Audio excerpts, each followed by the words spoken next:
Lionel Messi versus గుంపు మేస్త్రి match.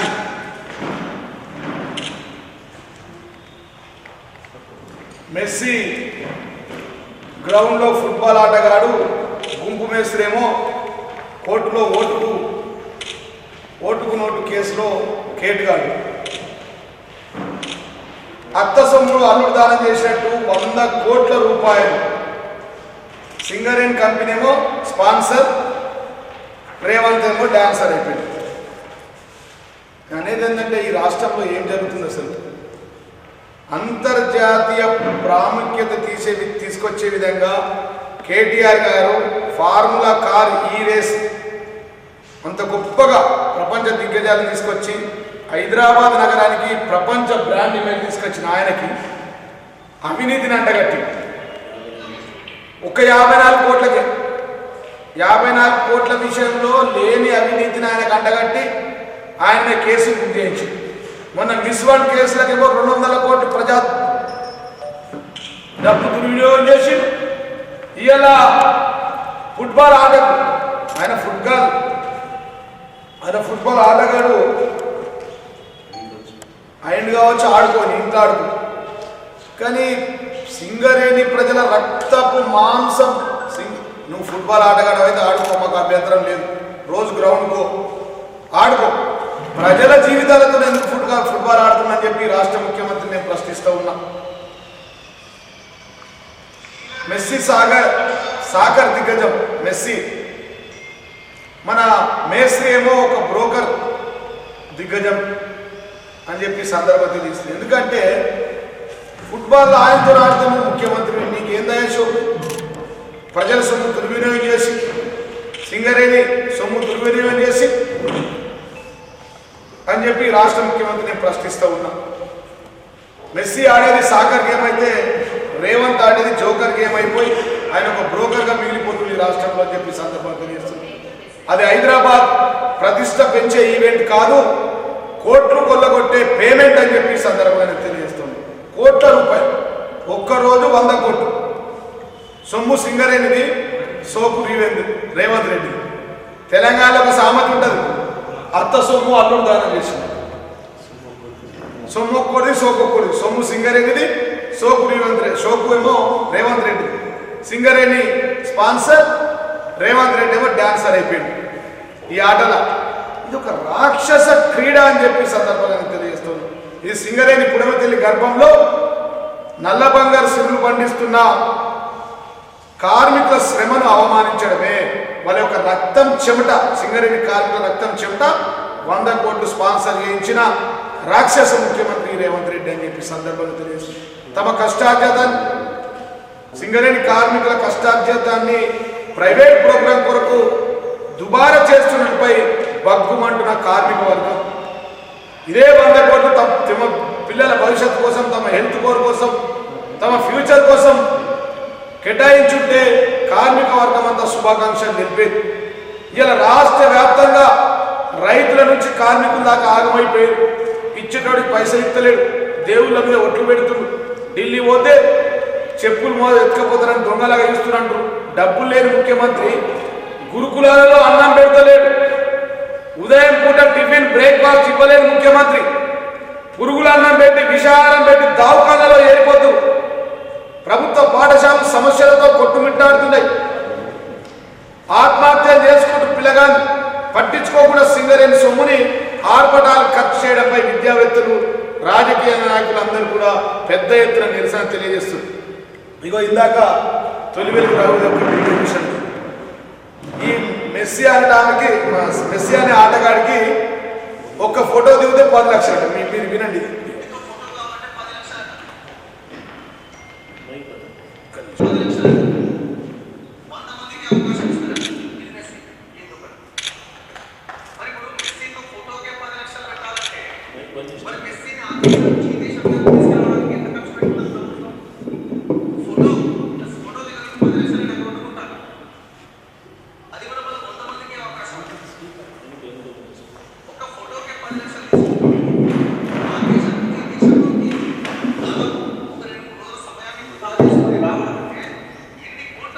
ఒకసారి మీడియా మిత్రులకు చూపించాలి. Important video.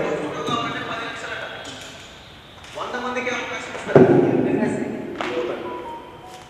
మరి ఇప్పుడు మెస్సీతో ఫోటోకే 10 లక్షలు పెట్టాలంటే మరి మెస్సీని ఆ దేశం నుంచి ఈ దేశం తీసుకురావడానికి ఎంత ఖర్చు పెట్టుకుంటుంది ప్రభుత్వం? ఒక ఫోటో ఇట్లా ఫోటో దిగడానికి 10 లక్షలు అకౌంట్ ఉండాలి. అది కూడా మనం 100 మందికి అవకాశం. ఒక ఫోటోకే 10 లక్షలు తీసుకుంటుంటాయి.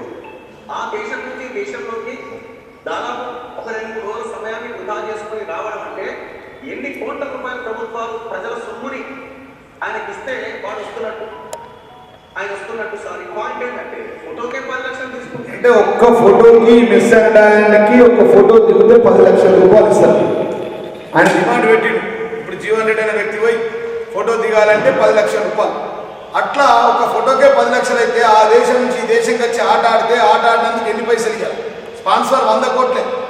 ఒక ఫోటో కంటే ఇది మళ్ళీ ఇది ఇల్లీగల్, ఇది పిడిప్రోకో కాదా? మరి ఆయన తీసుకొచ్చి ఫార్ములా ఈ కార్ రేస్ విషయంలోనేమో అవినీతి అంటగట్టి, లేని విషయాలు అంటగట్టి, ఉన్నది లేనట్టుగా చిత్రీకరించి కేసు బుక్ చేసి కేటీఆర్ క్యారెక్టర్ డిసాసిజన్ చేసే ప్రయత్నం చేసినాం. మరి ఇదేంది? ఇది పిడిప్రోకో కాదా? ఇంకో విషయం, ఈ ఫోటోలో మీరు ఒక రాష్ట్ర ముఖ్యమంత్రి ఎమిరేట్స్ యొక్క ఫోటో పెట్టుకొని ఆడుతుంది టీషర్ట్. ఎమిరేట్స్ అనేది లక్షల కోట్ల కంపెనీ, దుబాయ్ కంపెనీ. మరి వాళ్ళకి ఎందుకు ప్రమోషన్ ఇస్తుంది రాష్ట్ర ముఖ్యమంత్రి? తెలంగాణ 1200 అమరవీరులు చనిపోయిన తర్వాత 14 ఏళ్ల ఉద్యమం, 1969 నుంచి ఇప్పటికి ఉద్యమం చేసి తెచ్చుకున్న తెలంగాణని ఇలా ఈ ముఖ్యమంత్రి దుబాయ్ షేక్ల కోసం ఎమిరేట్స్ ఏదైతే ఎయిర్వేస్ ఉందో దాన్ని, ఎయిర్లైన్స్ ఉందో ప్రమోట్ చేస్తుంది. ఈ ప్రమోట్ చేసినందుకు నీ వాటా ఎంత? దుబాయ్లో నీ షేర్ ఎంత ఉంది? దుబాయ్ షేక్లతో నీ షేర్ ఎంత ఉంది? ఈ విషయం కూడా ఈ రాష్ట్ర ముఖ్యమంత్రి తెలియజేయాలి. ఒకవేళ లేకపోతే ఒక రాష్ట్ర ముఖ్యమంత్రి, బాధ్యత గల ముఖ్యమంత్రి, నువ్వు ఎవరు టీషర్ట్ అంటే వాడి టీషర్ట్ వేసుకొని వాడికి ప్రమోషన్ ఇచ్చి వాడికి ఎందుకు అడ్వర్టైజ్ చేస్తూ ఉన్నాడని చెప్పి నేను ఈ రాష్ట్ర ముఖ్యమంత్రి ప్రశ్నిస్తున్నాను. మన ప్రధానమంత్రి, హోంమంత్రి అమిత్ షా గారి విషయంలో జోక్యం కల్పించుకొని ఆయన మీద దీని వాటా ఎంత, దీనికి వచ్చిన డబ్బులు ఎంత, ఈ టీషర్ట్ ఎందుకు వేసుకున్నాడో, దీని ప్రమోషన్ ఎంతనో క్వశ్చన్ చేయాల్సిన అవసరం ఉంది. దీంట్లో కూడా ఈడీ, సిబిఐ ఇన్వాల్వ్ కావాలని చెప్పి నేను కేంద్ర ప్రభుత్వాన్ని డిమాండ్ చేస్తున్నాను. ఈ 8 మంది మంత్రులు, ఎంపీలు ఉన్నారు కదా, కేంద్ర మంత్రి కిషన్ రెడ్డి, బండి సంజయ్ సహాయక మంత్రి, హోం సహాయక మంత్రి, ఈ విషయంలో మీరు సుమోటోగా తీసుకొని దీన్ని కేసు బుక్ చేయాల్సిందిగా నేను బీజేపీ ఎంపీలకు డిమాండ్ చేస్తూ ఉన్నాను. సర్కార్ నిర్లక్ష్యం కారణంగా గురుకులాలు, ప్రభుత్వ పాఠశాలలో ఫుడ్ పాయిజన్ ఘటనలు కోకోలుగా అవుతుంది. ప్రభుత్వ ధనాన్ని ఈ విధంగా ఈ రాష్ట్ర ముఖ్యమంత్రి దుర్వినియోగం చేస్తుందని చెప్పి సందర్భంగా తెలియజేస్తున్నాను. అయినా ఇట్లాంటి సంఘటనలు జరిగినా కానీ ఏం పట్టకుండా ఫుట్బాల్ ఆట కోసం ఢిల్లీకి వెళ్ళి మరీ అధిష్టానం ఆహ్వానాలు అందిస్తుంది. ఎంత ఘోరం అంటే రాహుల్ గాంధీకి ఆహ్వానం అందించడానికి ప్రైవేట్ జెట్లో మళ్ళీ అందించి ఇక్కడ ఆటకు అందడానికి ప్రైవేట్ జెట్లు వస్తుంది. ఇది ఒక అదనపు ఖర్చు. అంత అర్జెంటుగా వాళ్ళని పిలవడమే ఈ రాష్ట్ర ముఖ్యమంత్రి. ఇది కార్మికుల రక్త మాంసంతో పోగైన సింగరేణి సొమ్మును కాంగ్రెస్ ప్రభుత్వం తన సోకులకు సరిలేస్తున్నది వాస్తవం కాదా అని చెప్పి రాష్ట్ర ప్రజలను నేను అడుగుతా ఉన్నా. కాంగ్రెస్ నాయకులను నేను అడుగుతా ఉన్నా, ఇది మంచి పద్ధతా? పేద బడుగు బలైన వర్గాలైన కార్మికుల యొక్క రక్తం మాంసంల మీద ఫుట్బాల్ ఆట ఆడుతుండ్రు, రక్త మాంసం ముద్దలతో ఫుట్బాల్ ఆడుతుండ్రు ఈ రాష్ట్ర ముఖ్యమంత్రి అని చెప్పి సందర్భంగా తెలియజేస్తున్నాను.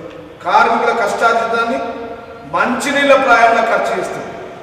100 కోట్లు అంటే మామూలు విషయం కాదని చెప్పి సందర్భంగా తెలియజేస్తున్నాను. అంతర్జాతీయ క్రీడాకారులు మెస్సీ ఆడబోయే ఫుట్బాల్ మ్యాచ్కు సింగరేణి సంస్థతో ప్రభుత్వం స్పాన్సర్ చేయించింది. చాలామందికి తెలియని విషయం, ఎక్కడి నుంచి డబ్బులు పెడుతుంది, ఏం పెడుతుంది? అత్త సొమ్ము అల్లుడు దానం చేసినది, సోకొక్కడిది సొమ్ముక్కోడు. ఇది రాష్ట్ర ముఖ్యమంత్రి యొక్క పనితీరు అని చెప్పి సందర్భంగా తెలియజేస్తుంది. సింగరేణి సంస్థకు సంబంధించిన డబ్బును ఇష్టారాజ్యంగా వాడడాన్ని రాష్ట్ర వ్యాప్తంగా రాష్ట్ర ప్రజలంతా కూడా వ్యతిరేకిస్తూ ఉన్నారు. రేవంత్ ఆడుతున్న ఈ దొంగాట కేవలం డైవర్షన్ పాలిటిక్స్ లో భాగమే అని చెప్పి సందర్భంగా తెలియజేస్తున్నాం. CM Revanth Reddy football practice సమస్యల నుంచి ప్రజల దృష్టి మళ్లించే టాక్టిక్స్ అని చెప్పి సందర్భంగా తెలియజేస్తున్నాం. ఇవాళ ముఖ్యమంత్రి హోదాలో ఉన్నటువంటి మళ్ళా ఒకసారి చూపిస్తున్న కొంతమంది లేట్గా వచ్చారు.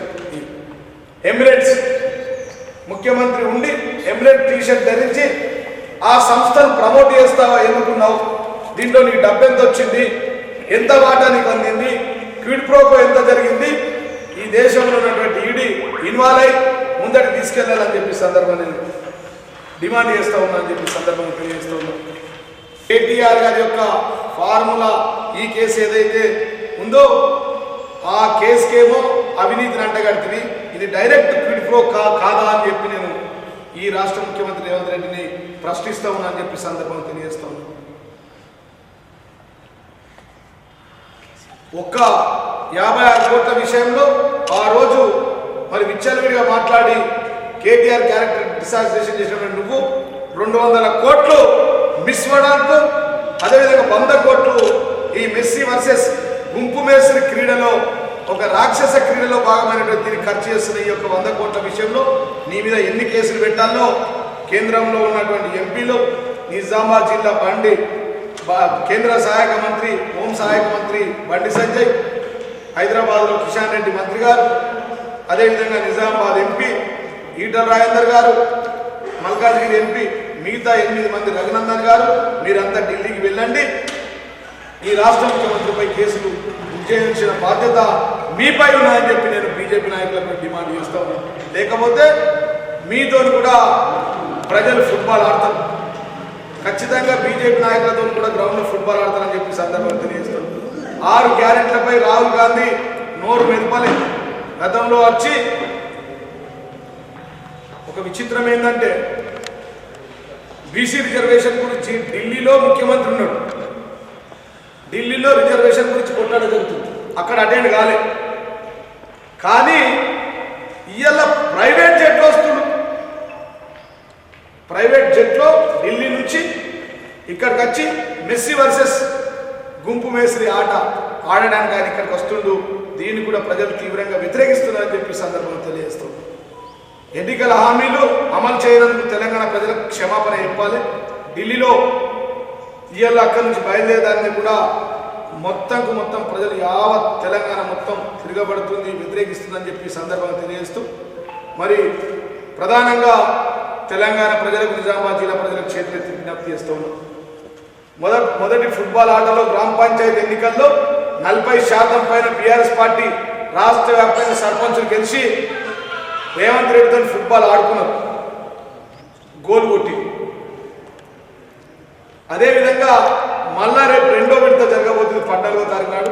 2వ విడతలు కూడా భారీ ఎత్తున ప్రజలు కాంగ్రెస్ ఇచ్చిన హామీలు నెరవేరలేవు కాబట్టి 2వ విడతలో కూడా మీరు ఫుట్బాల్ రేవంత్ రెడ్డితో ఆడండి, గ్రౌండ్లో 2వ గోల్ చేసి సెమీఫైనల్లో గెలిచి 3వ విడతలో కూడా 17వ తారీఖు జరగబోతున్నాయి కాబట్టి నిజామాబాద్ జిల్లా ప్రజలందరూ చేతులెత్తి విజ్ఞప్తి చేస్తారు.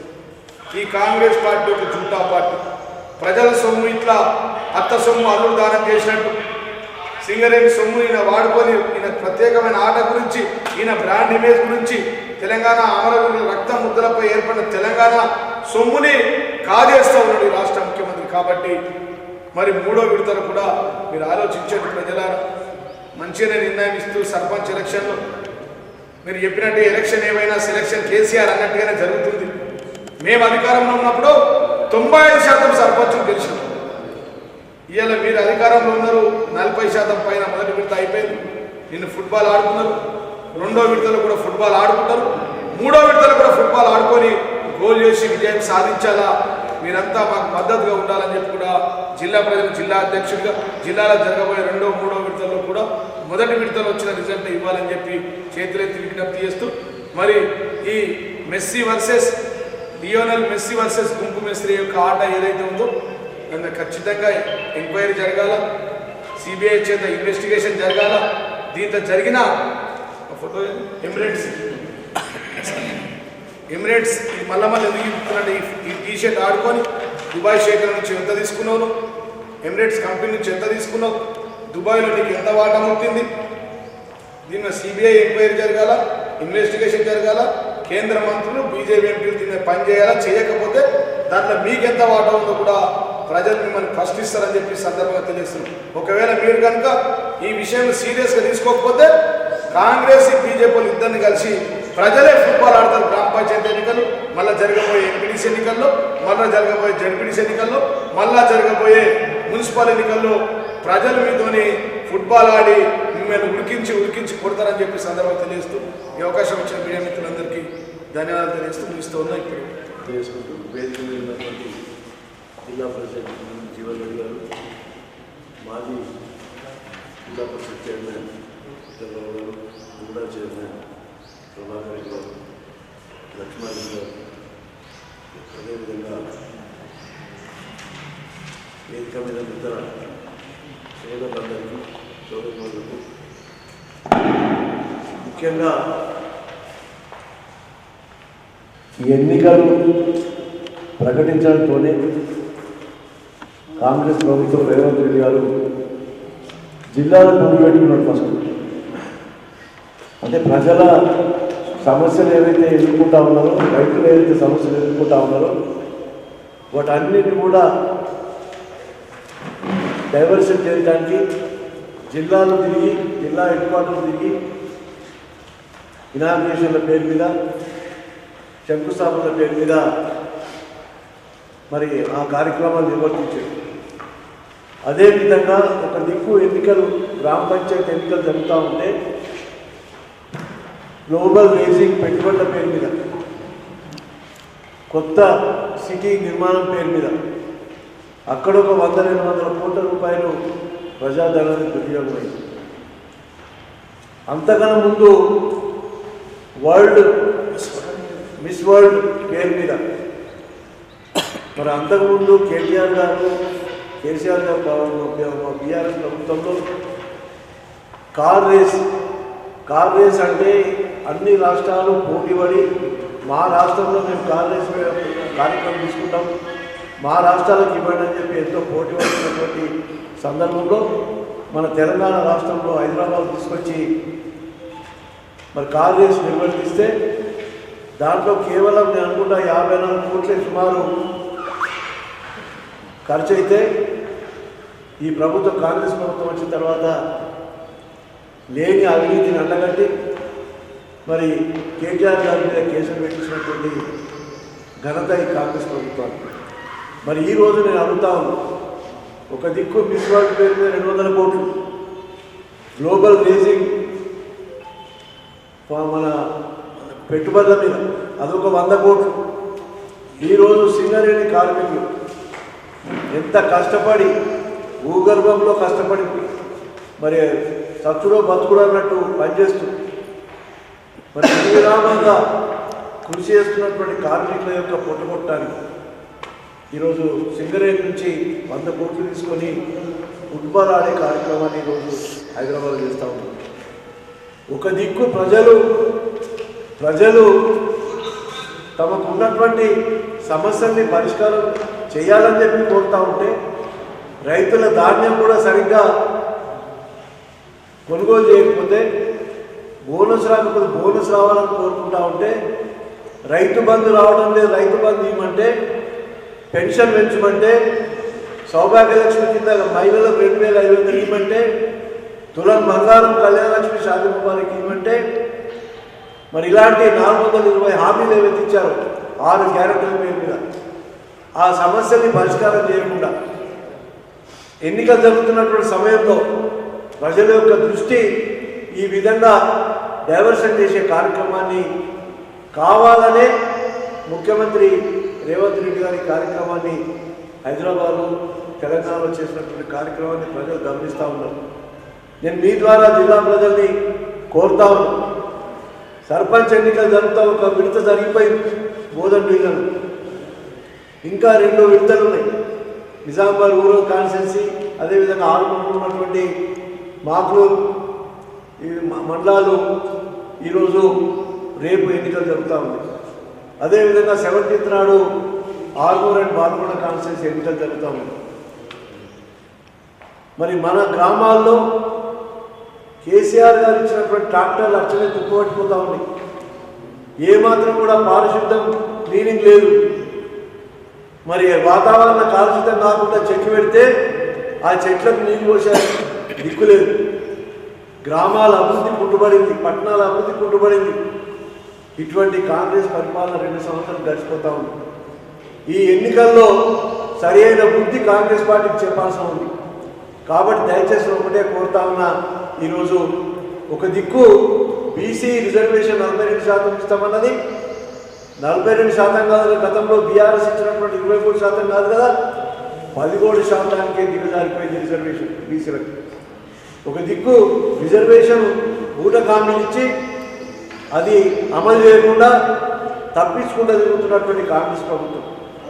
ఒక దిక్కు సర్పంచ్ ఎలక్షన్ జరుగుతూ ఉన్నాయి, రిజర్వేషన్ లేదు, ప్రజల సమస్యలు పట్టించుకోవడం లేదు. ఇటువంటి ప్రభుత్వానికి నిలదీయాలంటే మార్గం ఒకటే, ఓటు. కాబట్టి నేను ఒకటే కోరుతా ఉన్నా, మరి బీఆర్ఎస్ ప్రభుత్వంలో 10 సంవత్సరాలు గ్రామాల అభివృద్ధిని, గ్రామాల పారిశుద్ధ్యాన్ని, గ్రామాల యొక్క వాతావరణాన్ని, రైతాంగం యొక్క సమస్యల్ని, ప్రజల సమస్యల్ని పరిష్కరించే దిశలో కేసీఆర్ గారి నాయకత్వం జరిగినటువంటి మరి అవన్నీ కూడా మీరు మర్చిపోవద్దని చెప్పి సందర్భంగా తెలియజేసుకుంటూ, తప్పకుండా 2వ విడత కానీ 3వ విడత కానీ ఈ 2 విడతల్లో జరుగుతున్నటువంటి ఈ స్థానిక సంస్థల ఎన్నికల్లో కాంగ్రెస్కు బుద్ధి చెప్పాలని చెప్పి కూడా, అదేవిధంగా బీజేపీ ఒక్క రూపాయి నిధులు కూడా ఈ 2 సంవత్సరాల్లో 2.5 సంవత్సరాలు అవుతుంది కేంద్రంలో ప్రభుత్వం వచ్చి, ఒక్క రూపాయి నిధులు కూడా తెలంగాణ కేటాయించినటువంటి పరిస్థితి, గ్రామాల్లో అభివృద్ధి కార్యక్రమాలు గీయనటువంటి పరిస్థితి. కాబట్టి 2 పార్టీలు కూడా చిత్తుగా పార్టీ పరంగా లేకున్నా, పార్టీ గుర్తులు లేకున్నా, ఇండిపెండెంట్ గుర్తులున్నా తప్పకుండా మీరు బీఆర్ఎస్ పార్టీ బలపరిచినటువంటి అభ్యర్థుల్ని గెలిపించవలసిందిగా కూడా కోరుకుంటూ సెలవు తీసుకుంటా ఉన్నా. జై తెలంగాణ. సబ్జెక్ట్ అంతా మాట్లాడింది ఓన్లీ సర్పంచ్ ఎన్నికలు. 159 అవుట్ ఆఫ్ 545 గ్రామ పంచాయతీలకు 159కి ఎలక్షన్ జరిగింది మన జిల్లాలో కోదండ డివిజన్. దాంట్లో 35 to 40% బీఆర్ఎస్ సంబంధించిన సర్పంచ్లు రావడం జరిగింది. కొందరు ఏకగ్రీయంగా కూడా ఎన్నికయ్యారు బీఆర్ఎస్ పార్టీ సర్పంచ్. కాబట్టి మిగతా 386 ఉన్నాయి. ఈ 14 రేపు కొన్ని, 17 నాడు కొన్ని ఉన్నాయి. కాబట్టి ఇవన్నీ ఖచ్చితంగా బీఆర్ఎస్ సంబంధించిన సర్పంచ్ని ఎన్నుకోవాలని నేను మిగతా ఈ జిల్లా ప్రజలందరినీ కోరుతూ, ఎందుకంటే ఇప్పుడు చెప్పినట్టు గ్రామాలు గతంలో స్వర్గంలాగా తలపించేలాగా ఉంటాయి. పల్లె ప్రగతి అని, పట్టణ ప్రగతి అని ఎన్నో చేసే గ్రామాలకు అన్ని సౌకర్యాలు కల్పించిన వ్యక్తి గత తెలంగాణ తొలి ముఖ్యమంత్రి కేసీఆర్ గారు. నేడు గ్రామాలు అభివృద్ధి పడకేసి ఎటువైనా అంటువ్యాధులు, రోగాలు అవన్నీ వస్తూ ఉన్నాయి. కాబట్టి మరి గ్రామాలు అభివృద్ధి చెందాలంటే మరి ఖచ్చితంగా బీఆర్ఎస్ ఎన్నుకున్న బీఆర్ఎస్ పార్టీ సర్పంచులనే, బలపరిచిన సర్పంచులనే ఎన్నుకోవాలని చెప్పి, ఇంకోటి వాళ్ళు భయపెట్టిస్తూ ఉన్నారు. మేము సెంట్రల్ ఉన్నాం, కేంద్ర ప్రభుత్వం, మేము స్టేట్లు ఉన్నాం, కాంగ్రెస్ ప్రభుత్వం అని. ఏ ప్రభుత్వాలున్నా డబ్బు వచ్చేది ఏ సర్పంచ్, ఏ పార్టీ సర్పంచ్ అయినా ఖచ్చితంగా డబ్బు, ఆ finance, state and central finance డబ్బు ఖచ్చితంగా వస్తుంది. మేము వస్తే, మా సర్పంచ్ వస్తే మేము డబ్బు రిలీజ్ చేస్తాం, వేరే సర్పంచ్ వస్తే వీళ్ళకి ఛాన్స్ లేదు. ఖచ్చితంగా డబ్బు అనేది ఏ సర్పంచ్ గెలిచిన వస్తుంది, అది భయపడే అవసరం లేదు. కాబట్టి మరొక్కసారి నేను జిల్లా ప్రజలకు కోరేది ఏంటంటే ఖచ్చితంగా బీఆర్ఎస్ బలపరిచిన సర్పంచ్లనే ఎన్నుకోవాలని సందర్భంగా తెలియజేస్తూ మరొక్కసారి అందరికీ కృతజ్ఞతలు తెలియజేస్తాను. చాలా మంది యూనినామా సేవ నిజామాబాద్ జిల్లాలో కూడా బీఆర్ఎస్ పార్టీ తరఫున బీఆర్ఎస్ బలపరిచిన సర్పంచులు స్వయంగా ముఖ్యమంత్రి సిగ్గు లేకుండా ఆదిలాబాద్లో అక్కడ ఇక్కడ ఎప్పుడు ఏమంటుండు, మీరు మంత్రుల దగ్గరకు పోయి మాట్లాడేటోళ్ళు, ఎమ్మెల్యే దగ్గరకు పోయి మాట్లాడాలి, సర్పంచులను గెలిపించుడు మా పార్టీలో అని చెప్పి సిగ్గు సిగ్గుందా ఆ ముఖ్యమంత్రిని? రాష్ట్ర ముఖ్యమంత్రి సర్పంచుల ఎన్నికలకు ప్రచారం చేయడం దురదృష్టకరం. గల్లీలలో తిరుగుతారు. నంబర్ 1. నంబర్ 2, ఈ కాంగ్రెస్ కూడా జిల్లా బెదిరిస్తున్నట్టు మన సార్ మీరు అమ్ముకుంటే రావు పైసలు. నేను చెప్తా ఉన్నా బీఆర్ఎస్ పార్టీ తరఫున గెలిచిన సర్పంచ్లకు ఎవడైనా బెదిరిస్తే నాకు వేయండి, మన నాగుల తొండా జరగబట్టి పైసలు వసూలు చేపిస్తాను. ఎవడయ్యా సొత్తు కాదు. మేము కూడా అధికారంలో 10 సంవత్సరాలు ఉన్నాం. ప్రతి సర్పంచ్కు బీజేపీ సర్పంచ్కి వస్తే డబ్బులు వచ్చినాయి జనాభా ఆధారితంగా లెక్క ప్రకారం. కాంగ్రెస్ సర్పంచ్లకు కూడా అట్లనే వచ్చినాయి, బీఆర్ఎస్ సర్పంచ్లకు కూడా వచ్చినాయి. మేము తేడా ఇవ్వాలి. రాష్ట్రంలో ఉన్న దగ్గర 12,000 పైచిలు గ్రామ పంచాయతీలో 12,672 పైచిలు గ్రామ పంచాయతీలు దాదాపుగా అన్ని గ్రామ పంచాయతీలో ఒకే విధంగా జనాభా ఆధారంగా వస్తుంది. కాబట్టి నేను ఒక జిల్లా అధ్యక్షుడు చెప్తున్నా, బీఆర్ఎస్ పార్టీ నుంచి మద్దతు ఇచ్చినటువంటి సర్పంచ్ల ఎన్నికలైతే మీరు భయపడాల్సిన అవసరం లేదు. బీజేపీ కాంగ్రెస్ పీకే లేదు, ఏకే లేదు. 2 ఏళ్ల నుంచి ₹1 తీసుకురాలి. కాబట్టి వాళ్ళు బెదిరించే బెదిరింపులకు భయపడకండి. జిల్లా అధ్యక్షుడు 24 గంటలు 365 రోజులు 24/7 మీకు అందుబాటులో ఉంటాం. ఒక్క ఫోన్ చేయండి, రాత్రికి రాత్రి నేను ఉరికొస్తా మీ దగ్గరికి. మీ గ్రామ పంచాయతీకి వస్తా. మీ గ్రామ పంచాయతీకి రావాల్సిన నిధుల గురించి గల్లాబట్టి కాంగ్రెస్ వాళ్ళకి వసూలు చేద్దాం. వాళ్ళు ఇస్తున్న హామీలను కూడా గల్లాబట్టి వసూలు చేద్దాం. 420 హామీలను, అదేవిధంగా 6 గ్యారెంటీలను గల్లాబట్టి వసూలు చేద్దాం. మీరు భయపడాల్సిన అవసరం లేదని నేను బీఆర్ఎస్ బలపరిచిన సర్పంచ్లు ఇంకా ఇతర ఇండిపెండెంట్లు ఉంటే వాళ్ళకి విజ్ఞప్తి చేస్తూ ఉన్నాం. మీరు మీ కాంగ్రెస్ బీజేపీలు ఖచ్చితంగా మీ బుద్ధి మార్చుకోవాలా. బుద్ధి మార్చకపోతే ప్రజలే మీ బుద్ధి చెప్తారు. మీ ముఖ్యమంత్రితో మొదటి విడతల ఫుట్బాల్ ఎట్లయితే ఆడిలో 40% గెలిచినామో మళ్ళీ కూడా అట్లనే గెలుస్తారని చెప్పి సందర్భంగా తెలుస్తాం. జై తెలంగాణ.